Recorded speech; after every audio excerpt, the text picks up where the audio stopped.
Lecture de la lettre de saint Paul apôtre aux Éphésiens. Frères, moi qui suis en prison à cause du Seigneur, je vous exhorte à vous conduire d'une manière digne de votre vocation. Ayez beaucoup d'humilité, de douceur et de patience.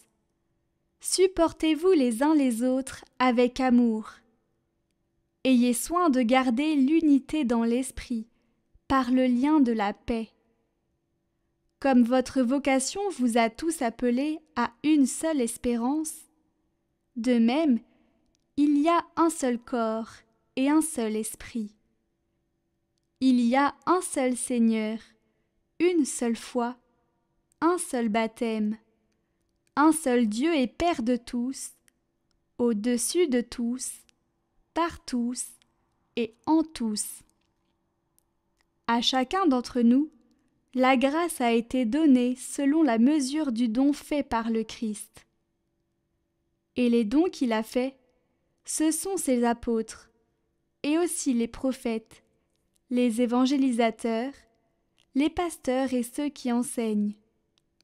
De cette manière, les fidèles sont organisés pour que les tâches du ministère soient accomplies et que se construise le corps du Christ, jusqu'à ce que nous parvenions tous ensemble à l'unité dans la foi et la pleine connaissance du Fils de Dieu, à l'état de l'homme parfait, à la stature du Christ dans sa plénitude.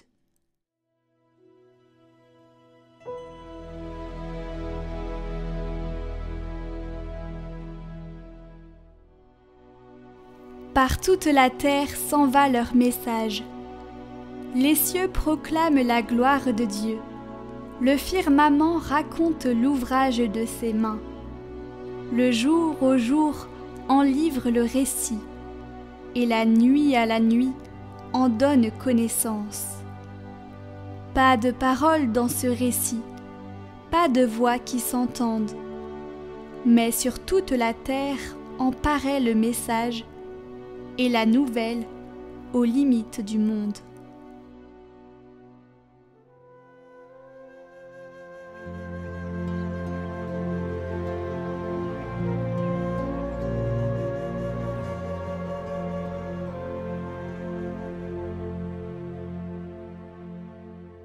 Évangile de Jésus-Christ selon saint Matthieu.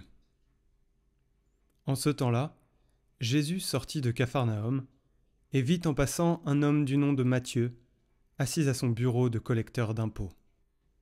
Il lui dit : « Suis-moi. » L'homme se leva et le suivit.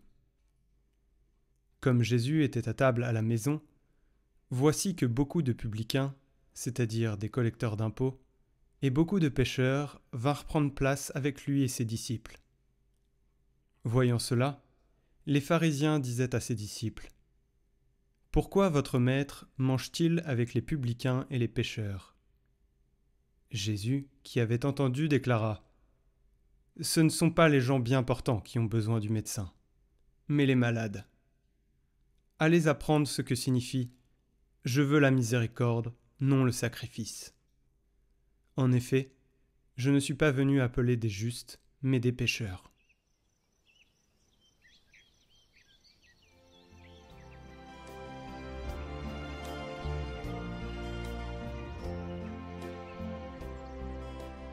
Le mystère de l'Église est le mystère du corps du Christ. Une seule foi, un seul baptême, un seul Dieu et Père de tous, qui est au-dessus de tous, qui agit par tous et est présent en tous. C'est là l'unité que Jésus a demandée au Père pour nous et que nous devons contribuer à réaliser, cette unité, par le lien de la paix. Et le lien de la paix grandit avec l'humilité, avec la douceur, en se supportant mutuellement et avec la magnanimité.